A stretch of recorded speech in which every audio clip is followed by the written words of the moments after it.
Assalamu alaikum. Welcome back to Epistemics, and I have a very interesting show today with my beloved brother Richard Coupland, all the way from Newcastle. Assalamu alaikum, bro. Hello, Sam. How you doing? Alhamdulillah, very good. How are you keeping? I'm good. In the big city of Newcastle, so it's going good. MashaAllah. Okay, bro. So look, without further ado, what I want to go through with you today, inshallah. Most people are probably not aware of you, your background. They've probably seen the title of the video, which is From Atheism to Islam. So they've probably sort of figured out that the discussion is going to, you're obviously Muslim. The general discussion, yeah. You're obviously Muslim now, alhamdulillah, but you don't come from a Muslim background. You have your own story. And I think it'd be very interesting, especially for the atheists that come online as well, or that may join us through the course of this live stream, to really sort of get a different perspective from someone that was an atheist for at least some part of their life, and then they move over to Islam. So why don't you take us through your journey, bro? Right from the beginning. Were you always an atheist? Were you born into an atheist family, or what was the deal, bro? Talk to us, man. So obviously, my name's Richard. So I'm originally from England, in the northeast of England, originally from Middlesbrough. So our family, I guess we were born sort of Christian, but I wouldn't say we were very religious. It was more of a culture of Christianity. So for example, you'll go to church for weddings, christenings, things like that. A lot of my primary school, they were Christian schools. So we'd have Bible readings. My secondary school as well, it was Christian. So I had a lot of Bible readings and things like that. So originally I was Christian in the sense of, if I went to the doctor's surgery and, you give me the box to tick what religion are you? Mm-hmm. I would have ticked Christian just by default. I'm a Christian. I believe in Christianity. I believe in Jesus as the Son of God, things like that. But I guess for myself, as I started becoming older and as I started growing up, I really started to question and think about, okay, what do I truly believe? Mm. And do I really believe that Christianity is true? Do I really believe that there is a creator? Do I really believe that this concept of God, does it exist or not? Yeah. So I guess when I started entering teenager years, so maybe 13, 14, 15, started asking a lot of these questions about, okay, does God really exist? Is there any evidence? Is there any proof? Is Christianity true, or is any religion in the world true for that matter? What prompted you into looking into that question? Because you say you come from a Christian background. Yeah. Were you super practicing or religious, or would you say you were more sort of just like? I wouldn't say I was super practicing. Like, obviously, again, like I said, maybe go to churches for funerals, weddings, things like that. But I was used to the Bible in assembly. They would read it a lot. In our schools, they were Christian, Church of England, so we had Bibles in the classrooms. They would read them during tutor time and things like that. What really prompted me, I guess it was, as I grew up, I started being, I think like a lot of people in the UK, they were sort of raised culturally Christian. Mm-hmm. And around about the time when I got to that age, there was quite a big wave of this intellectual thought. We need to start thinking, we need to start questioning, we need to start following science over religion. So at the time, I did start watching a lot of debates online with, Sam Harris, Christopher Hitchens, Richard Dawkins. So I started listening to these guys and was really listening to their points that, okay, they're thinking, okay, we really need to think about what do we believe and why do we believe it? Is there any evidence? So from then I started thinking, okay, started looking into the Bible, started looking into Christianity and thinking, do I really believe it? So I think that's what really sparked it, was, I guess, maybe my friends as well. A lot of my close friends, we were very similar in that thing. Yeah. We used to be sort of raised Christian. We started thinking about, okay, do we really believe in this? Is there any proof for God? Is there any evidence? So when you say you started looking into the Bible and questioning it, was there something specific that struck you as something that needs to be questioned? Or was it just Christianity as a whole? Like, what was it that led you to question or really like strike you as, okay, this doesn't add up, or this, was it something like this? Was it just a general type of, I just don't believe in this anymore? I think there was general stuff and specific. So it was, okay, if you're a Christian, you believe in the Bible. So, okay, now I need to actually read this book. my parents have told me, you know, you're Christian, or they've brought me up learning about, you know, Jesus and different things. I need to actually read it. So I actually started reading a lot of the Bible and looking into, okay, what's the history of this book? So I'm reading the book of Genesis, I'm reading the book of Deuteronomy, or I'm reading the Gospel of Mark. You know, where did this come from? What's the history behind this? So for me, one of the main issues that I had with the Bible, and I think one of the reasons why I ruled out that it can't be divine text, is the fact that it clearly had been changed over time. So at the time, I started watching a lot of, you know, biblical scholars, Bart Ehrman and others, and watching their videos and their presentations and their debates with Christians. And what I realized is, okay, you know, there's parts of these scriptures that have changed over time. And for example, if I take my King James Bible now, and if I take a modern standard version, you'll find footnotes which say that this verse wasn't in the earliest manuscripts, meaning that, you know, for hundreds of years, people believed this was the Bible. Then they found out, okay, it wasn't in the original works. So how could you believe in a scripture that had clearly been altered and changed by man over time? So that was one of the things that really highlighted to me. Okay, so that's happening, and at the same time, you're saying you're watching like Harris and Hitchens and Dawkins. So now that's probably like pulling you in that direction. You're being pushed away from one thing and you're being pulled towards the other. Now, when you were watching these guys, Dawkins, Harris, Hitchens, and what have you, was there something specific that intrigued you about what they were saying? Like, what was that pull? What inclined you towards the atheism at the time? Or was it just more so you just can't see the integrity of the Bible anymore, so you just naturally jump into atheism? Or was it the case that there was something that they were saying which was pulling you towards that atheism at the time? I think it's a bit of both. So as you're watching them, they appear to be very intellectual, very scientific. And obviously, me as when I was a younger guy, this appeals to you. To think, okay, yeah, you know, I follow science, I follow logic. You know, I'm a person who's rational. I don't, you know, the concept of a religion is that you just blindly believe it. You just follow it because your parents told you. Whereas these guys are coming along and saying, no, you know, we need to follow facts, we need to follow evidence. So that appealed to me at the time. That okay, this makes a lot of sense. So I started listening to that, a lot of their debates, and it appealed to me. But I think as well, secondary, what you're saying, I agree with what you're saying. I think it happens with a lot of people that are atheists today, is that they came from a Christian background. They grew up, they learned about the Bible, it'd been changed. They learned about the concept of theology, the Trinity. They realized that this doesn't make sense. They read a lot of things in the Bible which morally maybe they had issues with in the Old Testament, or, you know, certain things that they believe it goes against science or goes against logic, and then they immediately jump to just abandoning everything. And that's what happened to me. Okay, Christianity's not true. Well, Judaism's not true because Judaism's in the Bible. Islam is just some foreign religion that, you know, they just follow something else. That's not true. Hinduism, they believe in some very strange things, etc. And you immediately jump. So as is often said, you know, many atheists, they'll say this, a Muslim, a Christian doesn't believe in hundreds and hundreds of gods. I just believe in one more. So you're thinking, okay, none of this makes sense. So the immediate jump is to atheism. And I think you see that with a lot of people from a Christian background in the UK, in America, and in Europe. Yeah. They don't look into the other religions as much. They jump straight into the atheist narrative.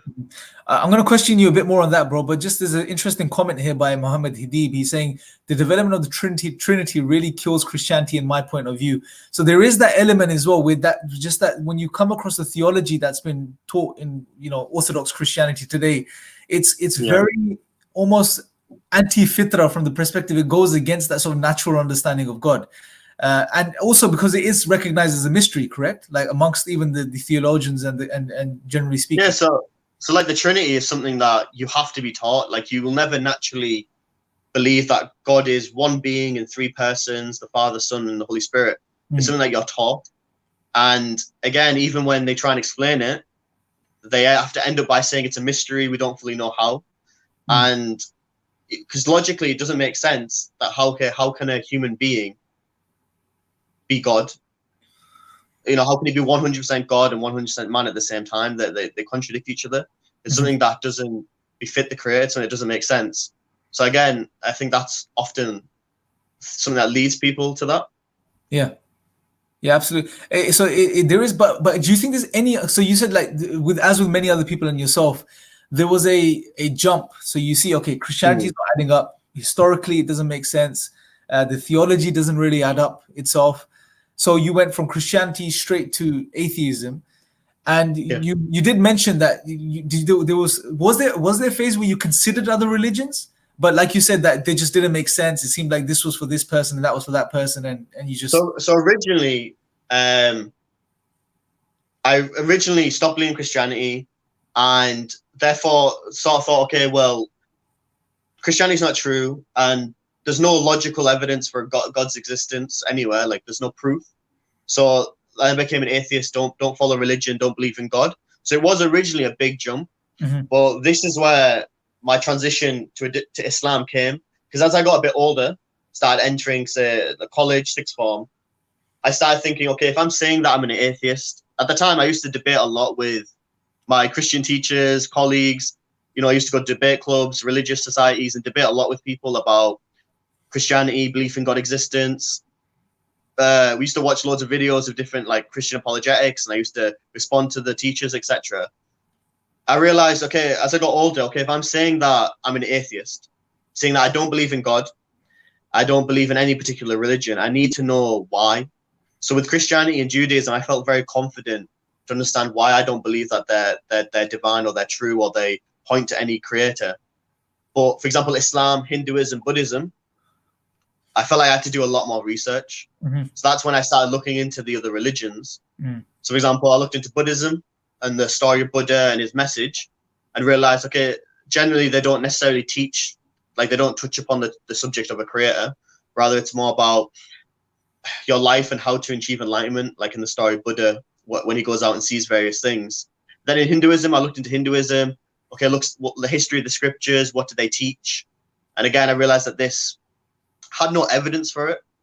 And that was the issue for me. Whenever I would speak to a Christian and say, okay, prove to me, like, give me some evidence that God exists or that the Bible is true, they never give me anything. They either said that Jesus loves you, you know, you got to believe it, it's a beautiful message. But when I came to Islam and started looking into Islam, that's when I realized, okay, this is very different to the other religions because it has logical proofs for everything that's established. Okay, why do we believe in a creator? They have reasons. Why do they believe that the Quran is a revelation? They are, you know, they have reasons. It's not just blind faith on its own.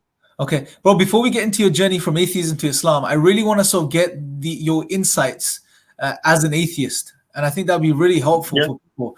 So you become an atheist. What type of what type of atheist did you become? I guess that's so. Firstly, or was there a transition in your atheism over the time? And how long were you an atheist for? Okay, so I accepted Islam 8 years ago. So when I was 17, so I was quite young. I'd say that I became an atheist around about, I'd say 14, which is quite young.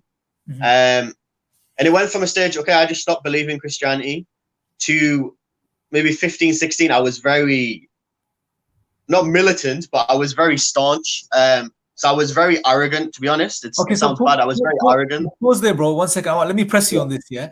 So you go within about, say, 2 years, you go from leaving Christianity and becoming an atheist, what you could consider a soft atheist maybe, just a general atheist. And then within 2 years becoming what you call a militant atheist or an aggressive type of new atheist. Yeah. What led you to be militant or aggressive as an atheist? Now, I want to really understand the psychology here. What was it? Because look, you're away from religion now, bro, right? So you're an atheist. There's no more baggage anymore. So what happened in those 2 years which made you so aggressive or agitated towards religion and spoke almost like a spokesperson for it? Yeah, I'm trying to think, but I think it was, one is a lot of the things I was watching online. So at the time I'm watching a lot of, you know, Richard Dawkins Harris. I'm watching Aaron Ra. There was another guy called Thunderfoot, I think he was called. I was watching a lot of these online atheists. I was watching their content, and their videos are very, putting videos on. It's a very, looking back now, the narrative is it was very arrogant, and the narrative is, you know, we know the truth, and these religious people, You know, they don't know what they're talking about. They're following fables. They're following things that are made up. And I think subconsciously that led into how I would interact with other people. Mm. So when I was debating with people, I would be very arrogant. I would laugh at them and I would mock a lot of their religions. So, for example, I remember even with Islam, I used to mock it hugely. I used to mock that you follow the Prophet who's a warmongerer. He did this, he did this. Christians, I would mock their texts and stories inside it. I think it was a lot of the things I was online, and I guess maybe my social group, there was quite a good few of us. Some of my best friends, we were known as the guys who were the atheists, who were debating and were discussing. So I think that's where it came from. In the sense of why did I do that? I don't know, I think it was a feeling that maybe I'm more intellectually superior to somebody else, that I know more than they do. Mm-hmm. Even though I would never say that, I would never admit that, I would never openly say that. I'd say, no, I'm just discussing ideas, we're just talking about things. Mm-hmm. But deep down inside, I feel like there was some sort of arrogance that I know better than somebody else. Yeah. Okay, so bro, at any point during your stay as an atheist, did you ever feel or think about the meaning of life or the purpose of life on atheism? Did you ever consider those questions, and how did that make you feel? If you did. So at that time, when people would discuss this, I would openly say that there's no real meaning to life. There's no ultimate purpose. And I would openly say that. I wouldn't try and make an excuse. Rather, I would say there isn't. There's just purpose that we give ourselves. Mm-hmm. So one person, he wants to become a doctor. One person wants to be somebody who's kind. Another person wants to be an engineer. These are purposes, I would say, that we give ourselves. But I would openly say there's no ultimate purpose. We're simply here as alive, and then you just die, and that's it. Mm-hmm. Which, looking back now, is it's a very negative output on life. But again, at the time, I felt like because I hadn't heard about Islam, I hadn't heard about other arguments, a lot of the arguments for God's existence and dealing with the issues, the problem of evil, etc. I didn't heard of other arguments against it. Mm-hmm. That was all I had, and all I would work with was, okay, there is this, we're just alive now. There's no ultimate purpose, and eventually we're going to die, and that's it. Mm-hmm. Okay, so you're an atheist. You become a sort of militant, aggressive type of atheist, right? The type of the. Although I can't imagine you like you militant. You can't imagine it, but I feel like if I contacted some other people, they would confirm. Absolutely, you're one of the softest, nicest brothers, mashallah. May Allah bless you and preserve you, that I know, like, mashallah. Yeah. So just to imagine you in that state, it actually makes you think as to what was it about that time and that atheism. Because I remember being in like the common room at sixth form, having huge debates with a Catholic. I remember having a debate with a Muslim sister, like Islam teaches, killing innocents, and I was, all this stuff, and I was going online. I was like, look. Wikiislam.com, it's saying, look, you can kill this person, and all these anti-Islam websites. I was just using that stuff and saying, look, it teaches this, and arguing quite a lot with people. And I think a lot of people used to get quite tired of it. Yeah. So I get what you mean. Like, looking back now, I do feel like there's a huge transformation in myself and my character. Maybe that's with growing up with age, or maybe that is Islam that has changed me in that aspect. Yeah.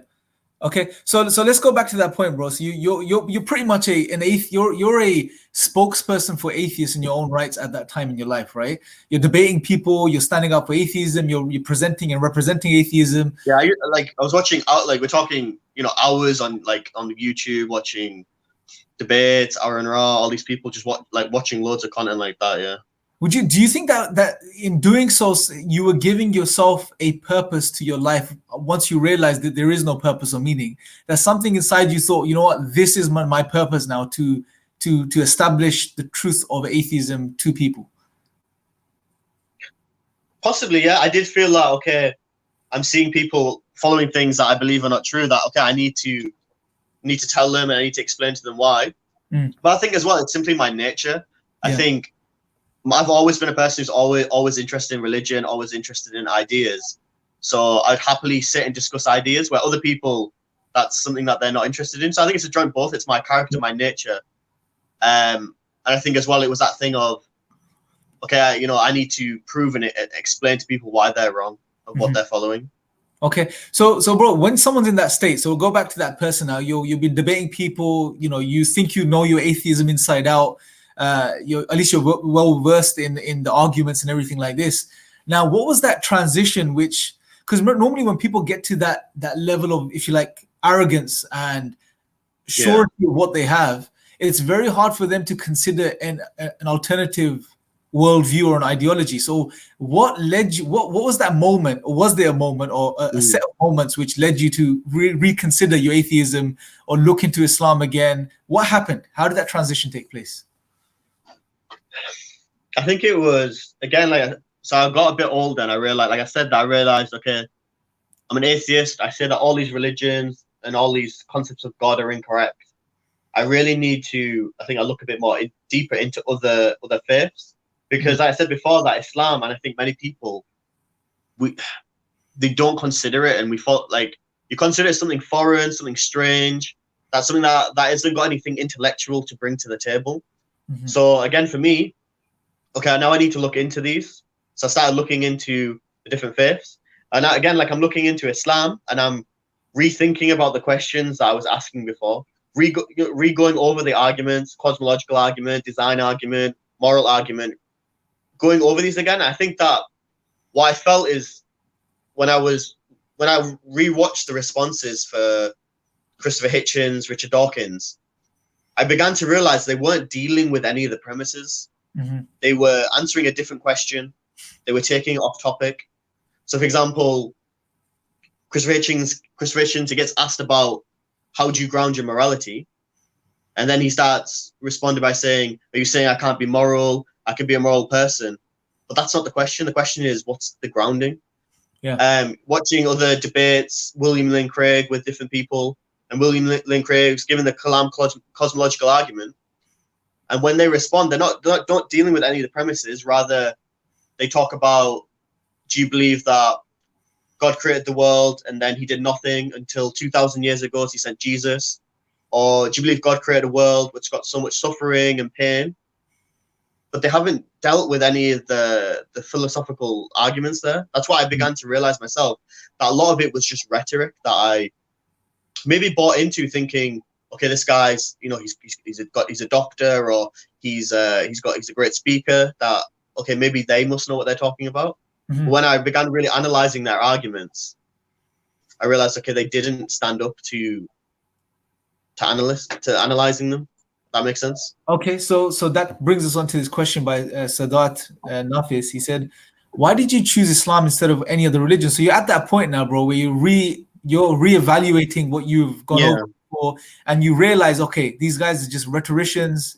It's rhetoric mixed with sophistry, and it's just pulling the wool over people's eyes in a way, because they're not addressing any problems, they're not answering any questions. Then at that point, why didn't you choose to go back to Christianity? Like you said, you're watching William and Craig, right? So you would naturally, he's a Christian, so you would incline towards that again. Why Islam over anything else? I guess I think for me, it was all down to, okay, why did I originally leave Christianity? One of them was the theology. It obviously didn't add up. It didn't make sense. 2, the text had been corrupted and changed. 3, contents within the text that I disagreed with. So, and 4, which was the main one, was I felt that there was no reason to believe this is true. What proof do you have that this book is divine? So I applied these things to the other religions. So Judaism, I do the same. That was sort of already done because of the Old Testament, the Torah, it's similar issues. Okay, and then I go to Buddhism. Again, they don't touch upon the topic of God. It's more about a way of life, enlightenment, which was cool. But at the time, I had my own life. I was young in college, studying, going to a few parties here and there, playing video games. I was happy doing my own thing. I wasn't really going to become a Buddhist and go to a mountain, etc. Didn't appeal to me. And again, there was nothing to say that it's true. It's either just a concept of living. Okay, I looked at Hinduism. Again, issues with the text, proving that it's preserved. Again, any reasons to prove that it's divine or it's from God. 3 things that I couldn't believe in. Polytheism never made sense. A concept doesn't make sense, and believe that like, you know, different deities have like elephant heads and things like this didn't make sense. Yeah. So looking around, it's okay, let's look at Islam. What does Islam say? When I looked at these issues, I felt like I had answers to them all. So when I looked at the Quran, its history, and I researched its history, I realized, okay, that this book hadn't been changed, that it had been preserved, it hadn't been altered. And it wasn't just, I read a few articles, you know, I bought books and read books that have manuscripts in them, that have chains of narration, learning about the science of hadith and all these things to really understand, okay, why is this preserved? Mm-hmm. But again, something can be preserved, but that doesn't mean it's divine. So again, when I started looking into, okay, why is the Quran a divine revelation, and started looking into arguments that Muslims put across, you know, the literary miracle of the Quran, you know, historical prophecies, its, you know, multi-layered meaning. All these arguments came together to make a compelling argument, and start looking again into some of the misconceptions about the religion, that Islam teaches oppression of women, Islam teaches suicide bombing, you know, murder, killing, things like this.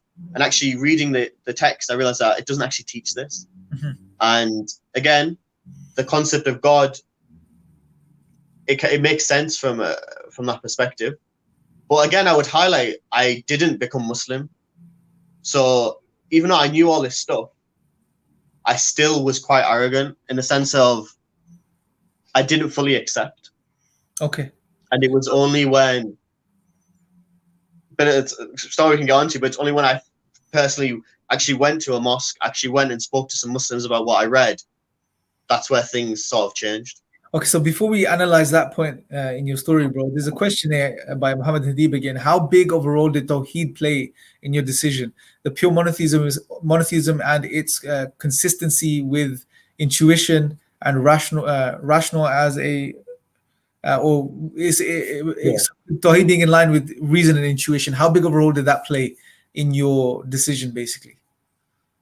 I think quite a lot, because if you look at all the religions that teach monotheism, polytheism, etc., Islam's concept of a creator, of God, is the one that is the most, like, it makes the most sense. Mm-hmm. And it matches your natural state, and it matches all the, you know, the logical arguments that we can give. So for example, the design argument, the cosmological argument, it matches up with all these arguments because it makes sense to you and it appeals to your nature. So I think it's a huge thing. I know for many Christians, they often use similar arguments to Muslims, mm-hmm. because they make sense, but then they suddenly differ in the Trinity, which again I think puts a lot of people off following Christianity. So I think it was a key aspect. Definitely. Yeah, sorry, carry on. But I think again for me, I think that point was, okay, there's a lot of, you know, arguments that can be made for God's existence, first cause, first mover, designing the world, the moral argument for dependency, etc. But what is unique is that, okay, you could accept those arguments, but it leaves you with just deism. So just the idea that something created the universe, something began it, but it gives you no concept of any religion. But what's unique to Islam is that the Quran has reasons to believe it's true, which moves you to theism, I think. I think it's Patri Gloria says, I left Christianity as well. The theology that doesn't fit soundly with the mind can cause a lot of uncertainty in the heart. Again, echoing so similarly to the points you were making as well. So now going on to that point, bro, where you said that you were rationally convinced Islam was the truth, but you were still too arrogant to accept this truth, right?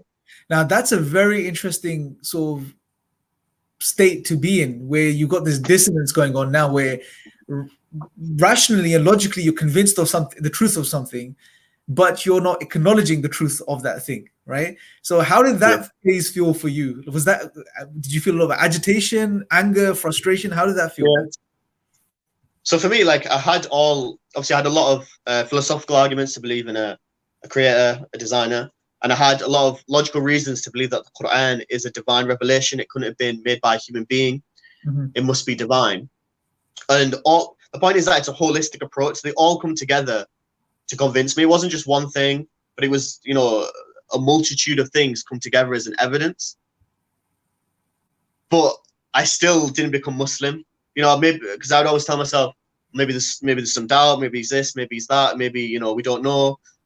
Because I think with every single person, they believe something from an objective viewpoint, but they also have their own subjective reasons why they believe things. So all those things there are very objective that everyone can analyze and everyone can believe. Mm-hmm. But what really changed me, I think, is something as a more subjective experience. So I was still quite arrogant. I was still that, and I thought, okay, I'm going to go to the mosque and I'm going to actually speak to some Muslims and see what they have to say. And to be honest, I was expecting to go and was not expecting much. I was expecting them maybe to say, you know, become Muslim, Allah loves you, or it's, you know, it's a beautiful religion, so follow it. Mm. So I went to the mosque. It was the Friday prayer. I went in. It was a big mosque, many people there. Sat down. The sermon wasn't in English. I had no idea what was going on. I think it was in Urdu or Murpuri or some other language. You weren't that's good. Yeah. They made me wear hats, so I was in this, it was a bit surreal. The only time I've been to a mosque before was as a child, like in primary school or secondary school. So I was still a bit unsure, but for me, something changed. That when they stood up to pray, the brothers, they lined up, they made the rows, and he began reading the Quran, Surah Al-Fatiha. Something I feel like some arrogance left me. So then when I stepped outside and I spoke to some brothers from an organization in the Northeast called IDC, they were speaking to me and they were giving me the arguments that I knew. And I was giving them extra arguments on top that I read. And suddenly it all came together. And that arrogance of maybe I know better or no, it all went. And I realized, okay, you know what? This makes sense. And this is logical to follow. And then I accepted it. So I think, again, it was a subjective experience of myself that really took away that arrogance and took away that. I think that's the point, that when we explain Islam to people, we need to give, obviously, logical arguments. We need to give rationale. But human beings are complex creatures. It's not all about rationale. Sometimes it's a spiritual experience. Sometimes they see the character of Muslims, or they read the Quran themselves and they read a verse that touches them. Mm-hmm. I think we need to sort of incorporate that in how we explain Islam, because often it can be quite robotic. Absolutely, bro. Do you remember who spoke to you, bro, from IDCI? Which brother was it? The two brothers in Millsborough, one called Imran and one called Zach. So I don't know if you met them. I know Imran. I think he's a bit older brother, knows Arabic specialist, mashallah. Yeah, so I spoke to a brother called Zach in Millsborough. Okay, mashallah. So yeah. Yeah, I had a feeling it was Sahel for some reason, but I don't know why. No, Sahel, so this is an interesting story. I met Sahel when they gave me the opportunity to go to the Aira New Muslim Retreat. Okay. So that's when I met Sahel for the first time. He came in, picked me up, took me down. And before that, obviously, he was in Newcastle and I was in Middlesbrough. Mm-hmm. Okay, bro, I think this is an interesting question about Catch-22. Well, it's a point, and a question came to mind based on this. So he says, atheists want to experience everything before believing it. But if we knew everything, reflection and pondering wouldn't make sense. So, you know, this idea of atheists wanting to see everything before they believe it. Mm. Did you hold that position too, that for me to believe something, it has to be something that's tangible and observable? And if you did, then how did that shift? How did that thinking shift? Because obviously when it came to Islam, you realized it wasn't all about that. So did you hold that belief yourself as an atheist? So I think there was a period that, yes, it was, I need to have evidence, tangible, physical evidence to prove this. But I think I began to leave that when I realized that there are some things that can't be explained all by physical touching or physically observing things. Yeah. There are some things that we believe that you can't necessarily prove. Mm-hmm. We assume they're true and then we work upon it. Yeah. So I realized that, but I think for me, it's the point about having the foundations that, okay, if I've reasons and evidences that the Quran is a revelation and it's true, then whatever comes from that is true. So if the Quran, it does speak about things of the unseen that you can't see. Yeah. But it's a logical thing to believe in because I've established the truthfulness of this text. Yeah, bro, that's a very powerful point, man. You know what? And this is something that's really overlooked even by Muslims, because even Muslim youth, sometimes you run into them and they'll have this type of issue where, oh, why do I have to do this specific thing? Well, what's the reasoning or logic behind this specific thing in Islam? Well, that's if you go down to that level of reasoning and inquiry, you're not going to get anywhere, because there's so much there which you may not, just purely based on your reason, which is obviously it's colored, if you like, by your upbringing and your environment and your understanding of the world around you.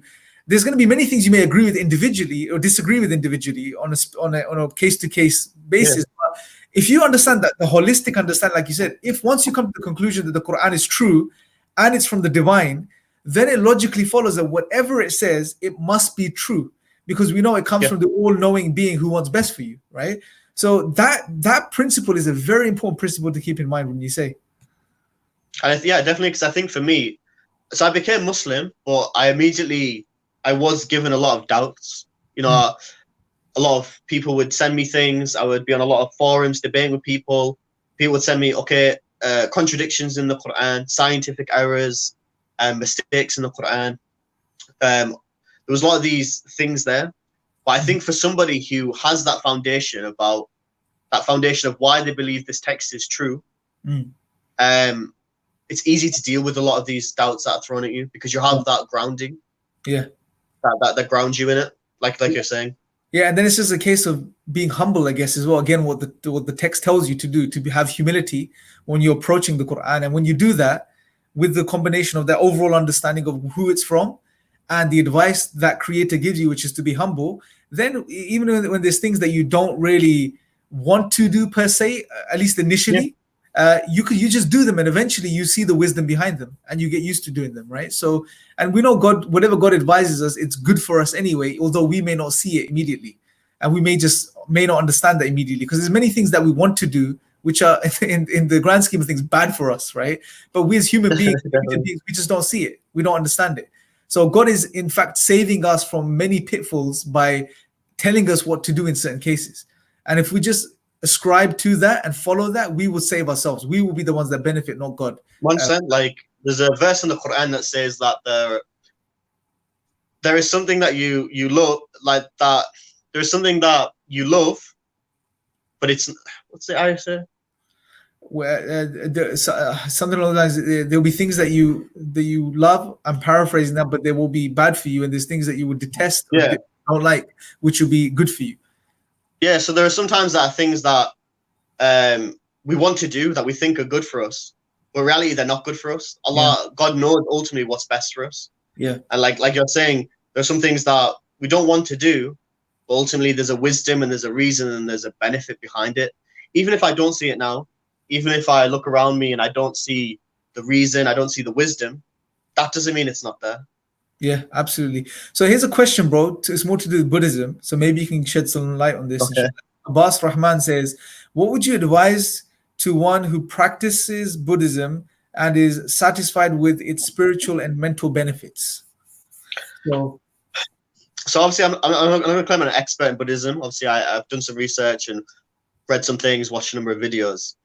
Someone who's a Buddhist and they feel, I guess, content in their life and how they are, there's a number of different angles you can approach it. But for me, I would ask questions to them about what they truly believe and why do they believe that.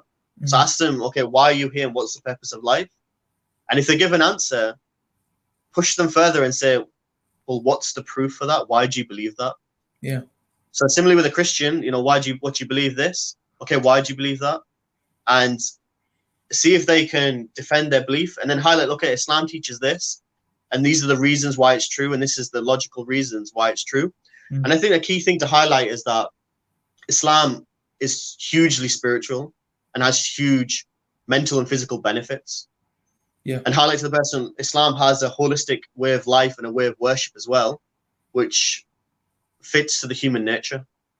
Absolutely. That's how I would go about it myself. What would you say, Imran? Yeah, no. Look, I think, like you said, across the board, what you need to do is you need to just engage with people, and especially when it comes to Buddhism, and it's not only Buddhism, but you're seeing this new trend these days, which is spirituality without God. Yeah. And they're taking from Buddhist sources. So, for example, Sam Harris in his book Waking Up, he basically a lot of his philosophy in that book comes from Buddhism, right? It's not based. It's interesting, like Sam Harris. I used to watch him like years ago. Obviously, compared to now, he has like podcasts, daily like podcasts where you like meditate, listening to his thoughts and ideas on different applications. He has took it a lot from I think Jainism, Buddhism, and different things like that. It's interesting that he's having to fill that spiritual gap. Yeah, that I think people lost probably. Yeah, absolutely. And he's very clever from that perspective. He realizes the gap and my understanding of it is that human beings, by their very nature, are spiritual beings. So you can only cut them off from spirituality for so long before they want to incline towards that again.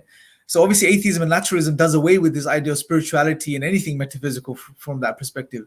So eventually that need creeps in and atheism can't provide anything, and he sees a gap in the market and he's providing a solution now. Obviously, like I've said before, he's probably making a lot of money from doing this. But obviously there's an opportunity in the market, so he's filling it. Yeah. Whereas Dawkins, on the other hand, seems to be a bit more, if you like, a traditionalist type of naturalist. Yeah, like, no, it's not that. Like, he's not interested. Did you see that podcast between them where Harris tries to take Dawkins on a guided meditation? And I think I watched that clip and he just wasn't on it. Yeah, he was not feeling it, man. So it's quite a funny sort of engagement between the two. It's an interesting question, bro. Now, it's by, I can't say Hylophora. That's a difficult name to say. Hylophora Cisropia, I think, something like this. He's apparently an atheist. Now, it would be good to know what you believe specifically, because atheism is such a broad spectrum. Yeah, it's good to know before you address a specific individual. He says, Richard Coupland, what advice would you give to an atheist like me? Now, we don't know what type of atheist you are, my friend, so if you can let us know a bit more information, he'll probably be able to give you a bit more of a specific answer. But let's assume for now that he's someone that's searching and looking, because I don't think someone that's really not sincere would be asking this question. I agree. Let's assume the best of this brother, that he's sincerely looking and searching.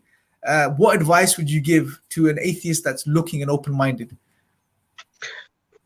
My advice would be to, I think, take things very seriously and seriously look into Islam as a legitimate option, and look into some of the proofs and reasons for why Muslims believe the Quran is divine. So the linguistic, the literary miracle of the Quran, looking to some prophecies, some historical facts in it, I think, and really look into those and weigh those arguments up. Think, okay, was this by chance? Was this made by by 7th century Arab, or is this a divine text? Mm-hmm. And I think re-look over the premises of a lot of the arguments that are given for God's existence. And I think I would definitely recommend to read Hamza Zotz's book, The Divine Reality. I think that book is a very good book that takes you through a journey of giving you logical reasons to believe that there is a creator, there is a first cause, there is a designer. That this is something that makes sense. It's not something strange. It's not something abstract. There's nothing logically to believe in. And then it takes you onto a reason about, okay, the Quran and why it's a miracle. And again, takes you into the Prophet Muhammad, peace upon him, proving why he wasn't someone who lied or did it for material gain.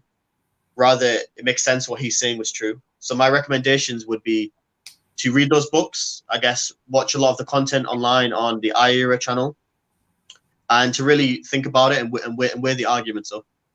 Okay, brilliant, bro. Here's another question by Chickwiki, I think 0807.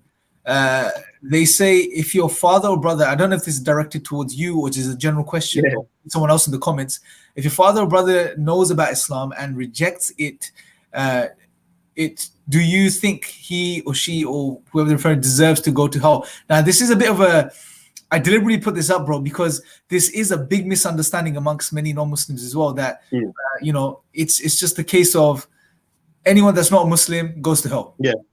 But there is a lot of nuance here as well, right? So is there anything you want to sort of touch upon on this particular So point? I would say that the first thing that in Islam and the Quran speaks about a lot is that God will not oppress anybody, that God is the most just, and that he'll judge everybody according to their situation and according to what they know and their knowledge.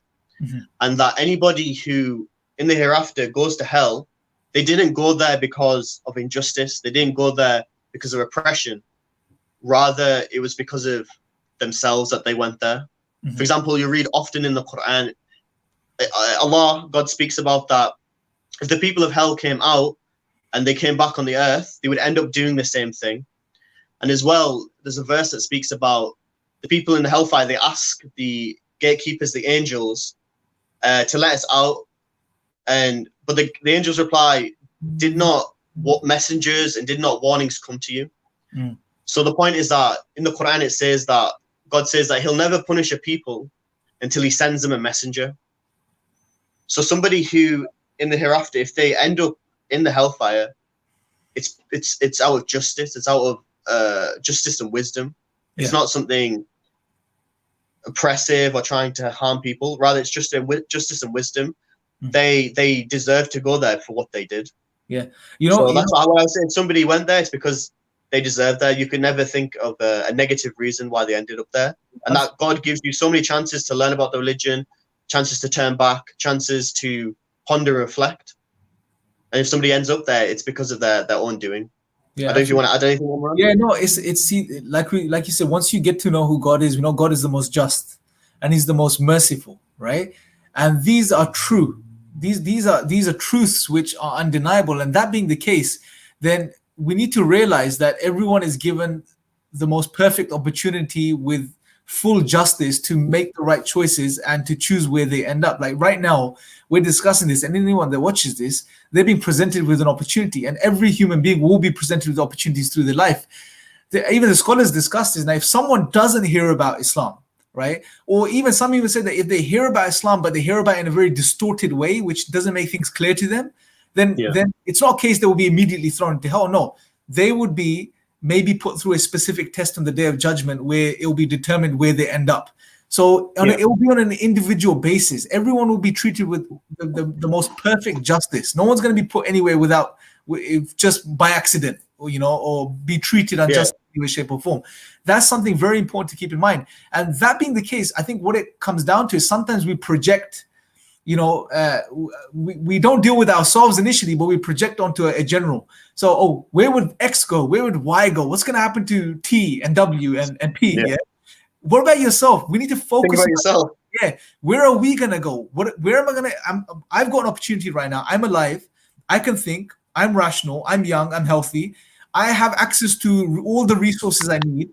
Let me study these things, look into these things with clarity and sincerity so I make the right choice, so that at the end of the day, we're accountable, bro, because we have the ability to be accountable, right? We have the ability to look into these things and analyze and assess these things, but we have to make sure we do it justice to ourselves by approaching the text with sincerity and humility, and that's the key, right? So that being said, but I think this brings us on to this question again. Hello Fro. I can't say his name, man. Sorry, bro.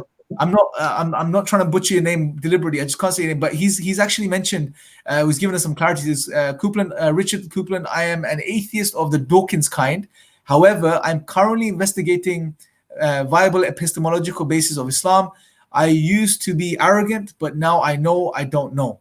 Right. So now this is someone that's genuinely sincerely. I think you touched upon a good point. I think it's about. To be honest, it's about truly being sincere and actually looking for the truth. Yeah.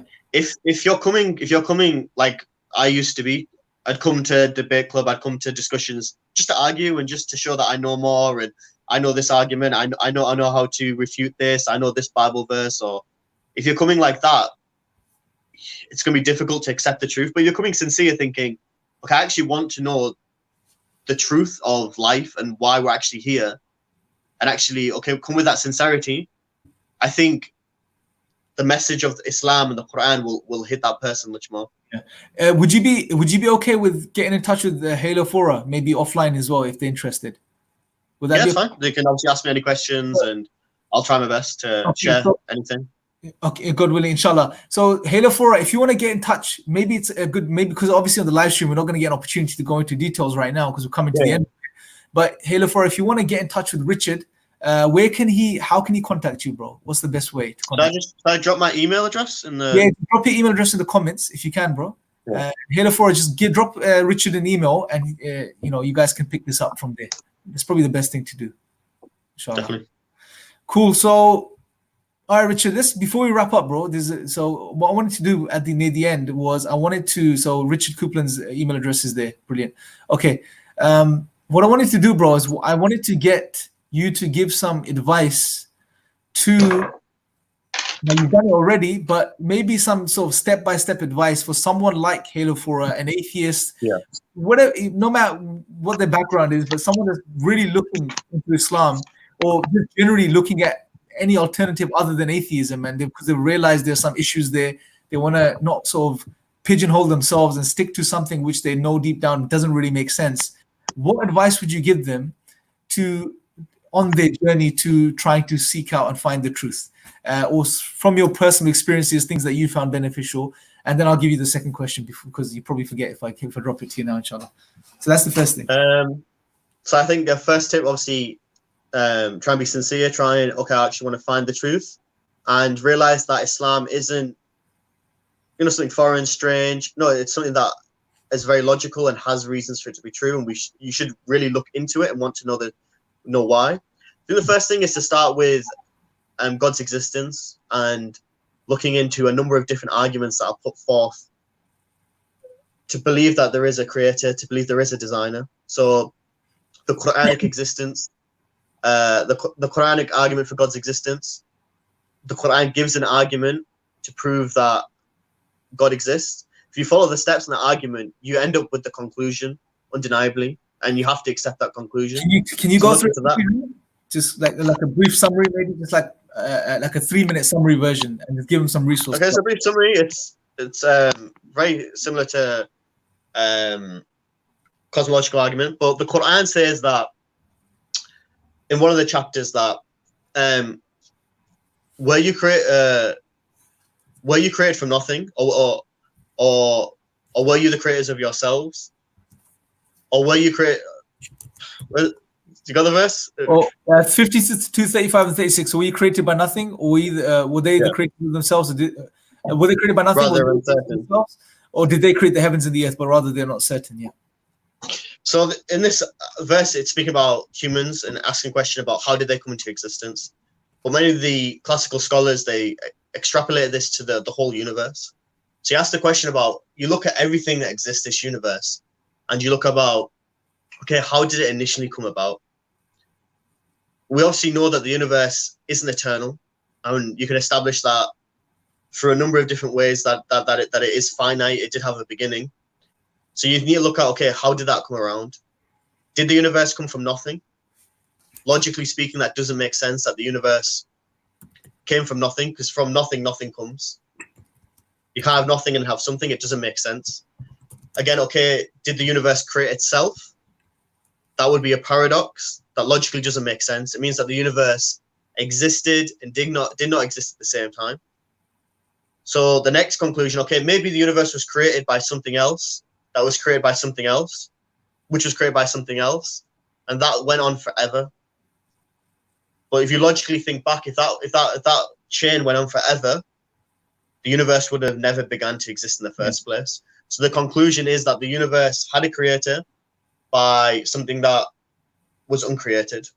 And again, this is something easy to believe, and we're not. This is the whole point. I think atheists will therefore reject this because they're saying, no, you believe, you haven't proved that there's a guy with a white beard in the sky, or Thor, or Zeus, or Jesus, or Buddha. Again, we're not saying any of that. We're saying it makes sense that there's a creator, something that began everything. Yeah. That's if you look at these arguments, you can understand that there's this concept of a first cause, a creator, designer. Yeah. And I think it's easy to conclude that. Yeah, it's such a powerful argument. It just shows the strength of the Quran, bro. This is like over 1400 years ago, a revelation over 1400 years ago, and it contains the basis of this very powerful argument. Where what you're saying, basically, the options are: can something come from nothing, which is impossible? Out of nothing, nothing comes. Can something create itself? That's impossible because it's a contradiction. For you to create yourself, you have to already exist. And if you already exist, then you're not creating yourself because you already exist. And the final option is, well, or the third option is, were they created, or they're the creators of the heavens and the earth? Now, there's many issues here, but one of the big issues is, well, can you create something that precedes you?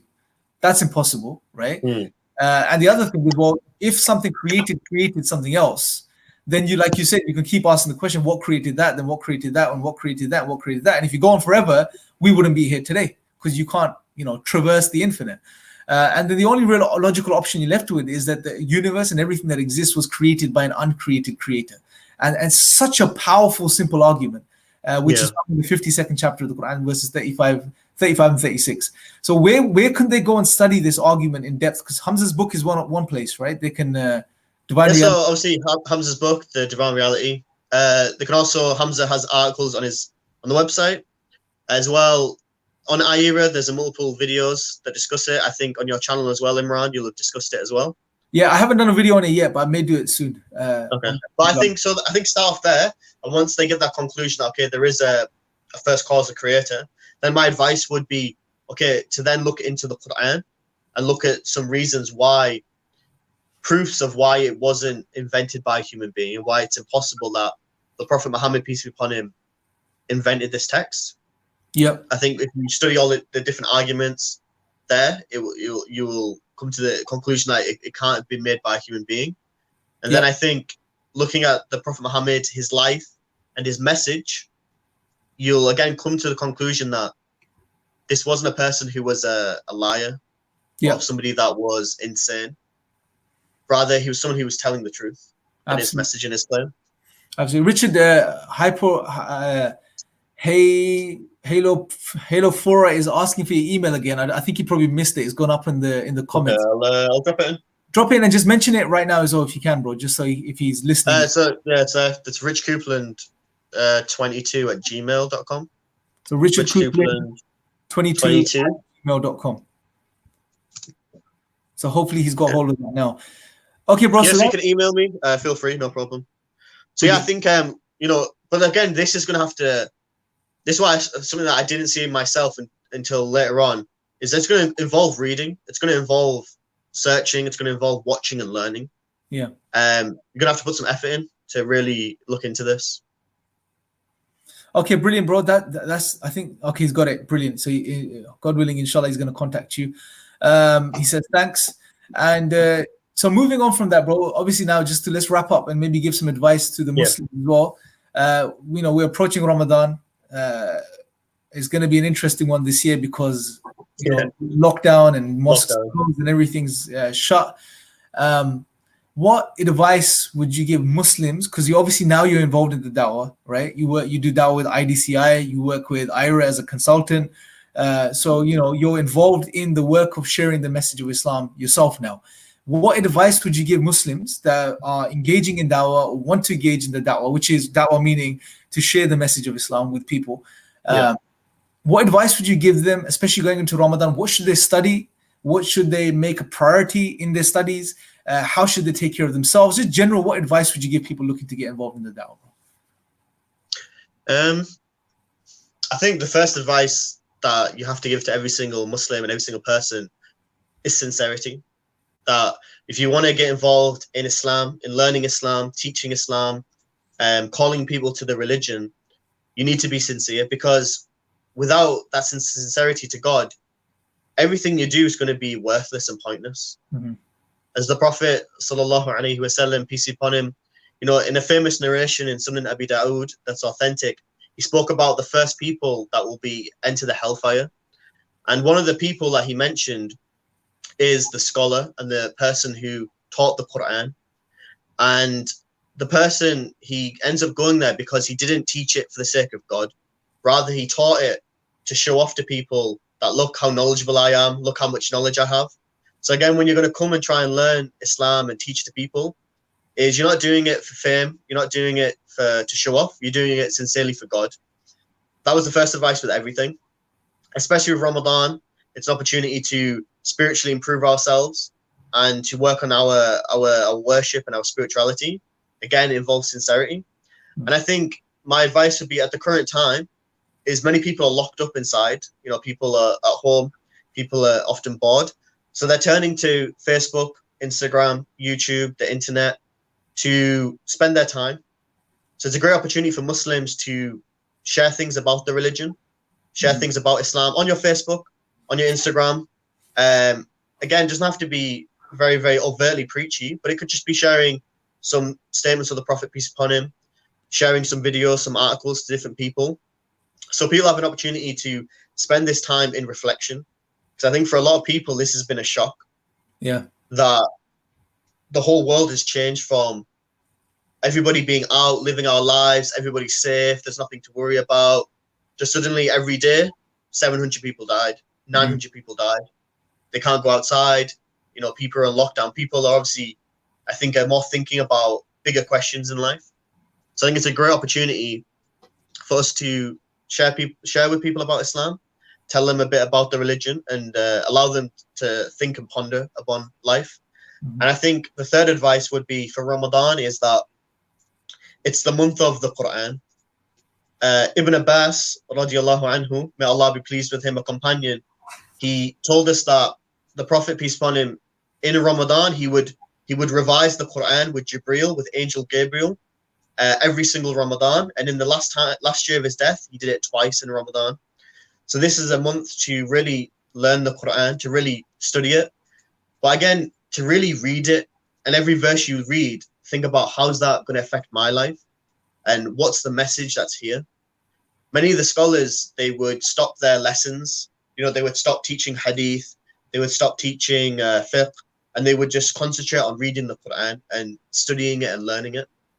And the reality is that the key thing that we have to pass Islam on to people and explain Islam is the Quran. That's the main message.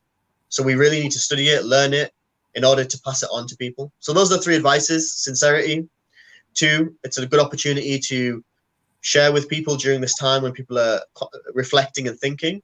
I think 3, for Ramadan, to really study the Quran, to read an English translation, to maybe watch some lectures on YouTube and really understand what's the meanings. Because myself, I've been Muslim for 8 years. Alhamdulillah, you know, you read a lot of the Quran, but when you sit down and actually study it, surahs, chapters that you've been reciting for years or you've read many times, you suddenly realize, like, whoa, I didn't see it from this perspective. The Quran's a book that always just keeps giving you a new perspective. So I definitely encourage people to do that. Jazakallah khair, bro. Brilliant, mashallah. SubhanAllah, there's loads of questions still coming in, bro. So, but we're not going to get a chance to answer all of them. So, you know, I hope you guys can apologize for not getting through every single one of these questions. But Jazakallah khair for coming on. And thank you to all the non-Muslims and Muslims that came onto the live stream. Is there anything you want to say, last words, bro, before we wrap up? No, alhamdulillah, I think it's been good. I want to thank you, obviously, for letting me to come on here and speak with you and share with you guys. It's been good. Maybe in the future I'll come on again and we can speak about some other topics, maybe. Definitely, bro. Is there any way people can get hold of you, follow your work, anything like that? Any links that you share? Yeah, obviously I'm on Facebook. People can follow me on Facebook. I think a good thing would be following Islamic Diversity Center, IDC, Islamic Diversity Center. That's the main organization that I do a lot of new Muslim support. I do a lot of Islamic awareness work with. So you can follow them on Facebook. I'll put their names in the chat. Inshallah. Yeah, please do, bro, inshallah. While you do that, Jazakallah khair, guys. So make sure to share this live stream. Make sure to get this out to as many people as possible. You know, it's very powerful especially for atheists, to hear a story of someone that comes from that background that they can relate to a bit more. So definitely get this out to as many people as possible. Make sure to subscribe and click the notification bell. Until next time, take care. Assalamu alaikum.